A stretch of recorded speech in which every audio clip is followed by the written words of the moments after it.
Please ask your question. Sorry, I'm Comrade Igo Akerega, President of the Civil Liberties Organization.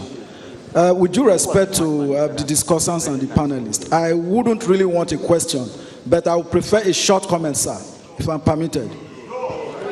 No, if you don't have a question, please sit down, sir. Okay, I have a question, then let me ask a question. A question? Yes. If you don't have a question, please sit down. Zambia, Argentina, right?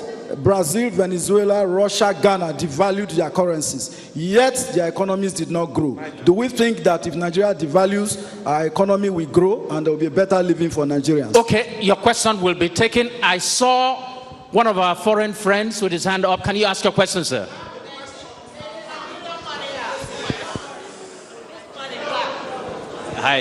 Hi, my name is Paul Wallace. I'm a journalist at Bloomberg. I just got a quick question for the CBN Director, Moses Tule.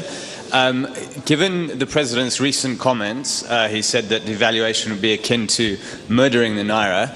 Can we take it that the decision is no longer in the hands of the CBN and that it's the President that will decide on FX policy and not the CBN? Thanks. Thank you, sir. Let's take some answers. BJ, there was a question about, yeah.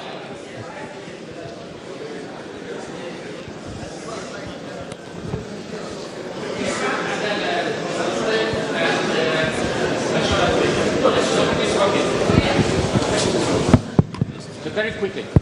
Yeah. Thanks. Yes, you talked about essentially round tripping. Okay. Yes, round tripping will happen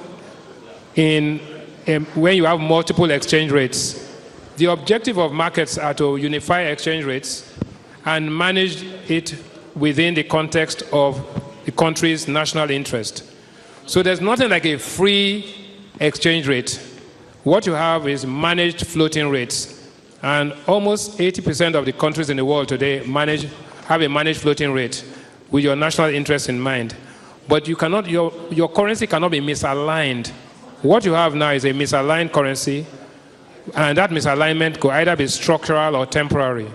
The central bank is working full speed to ensure that after this turbulence, that there be stability. The objective is to maintain stability and to remove the structures that encourage the round tripping, where people take money out knowing very well that a devaluation or an adjustment of the currency is imminent and take advantage of that speculative position. Thank you, sir.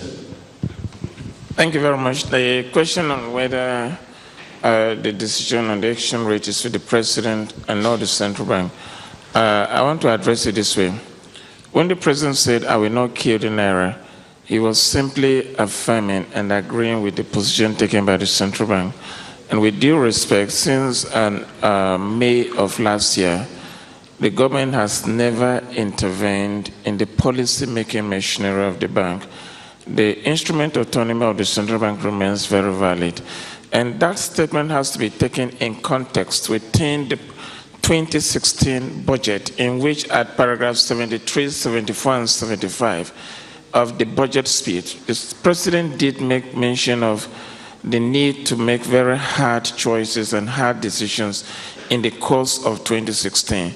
In the concluding part of the presentation I made, I did mention that it is imperative that the Naira exchange rate policy is taken within the menu of other policies, other reform policies. And that is the context within which the President made that speech, that he wasn't going to kill the Naira. So within the context of those reform policies, there would come out of it a policy that would strengthen the Naira. That is the import of the Mr. President's speech. Thank you. Thank you very much, sir. I am going to bring the discussion to an end at this point. There was a third question that was asked, but I'm sure Mr. Tule has answered it brilliantly. And the point is, exchange rate is not the only tool for growing an economy. And so if Ghana or whatever country devalues and it doesn't do other things that it has to do, it will not grow the economy. And as you know, we are not exporting because there is no infrastructure. We are not exporting because there is no power, because we are not competitive. And I'm not sure anyone makes the point that all Nigeria needs to do today is just devalue and go to bed, and when we wake up tomorrow, we'll all be fine. Our MC already is at the podium to close this event. But I would like for you, once more, to give my panelists a warm round of applause.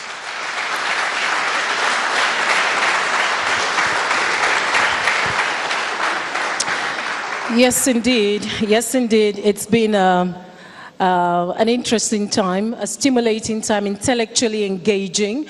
I'd like to thank all our panelists for gracing this policy dialogue on the performance of the Naira and whether the Naira should be devalued or not.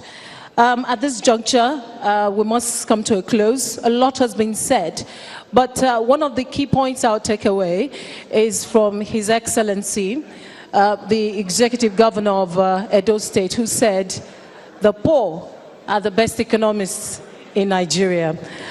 Thank you very much, distinguished ladies and gentlemen. We'll bring the live broadcast of this colloquium to a close at this juncture. Let's let you know that if you have more questions, you can get in touch with our panelists to further explain to you. Thank you very much on behalf of the organizers, the cable, and indeed the CEO, Simon Kolawole. I'd like to thank you for your kind attention and time with us today. Thank you very much and have a good afternoon. I'm Funke Treasurer Durudola.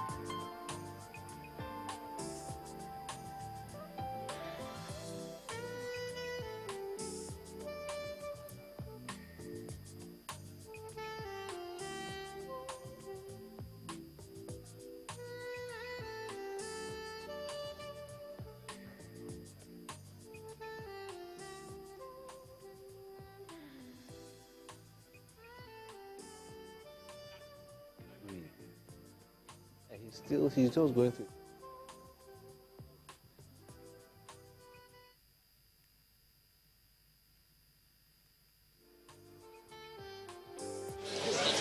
right, so thanks for your time, sir. Then we've heard a lot about devaluation. At the moment, well, at what point are we going to be seeing a harmonization between the monetary policies and the fiscal policies taking much effect on the economy? Well, I think the point is that there are various institutions dealing with various policies, but you need policy coherence. You need to have an effective coordination so you reconcile your monetary policy with your fiscal policies.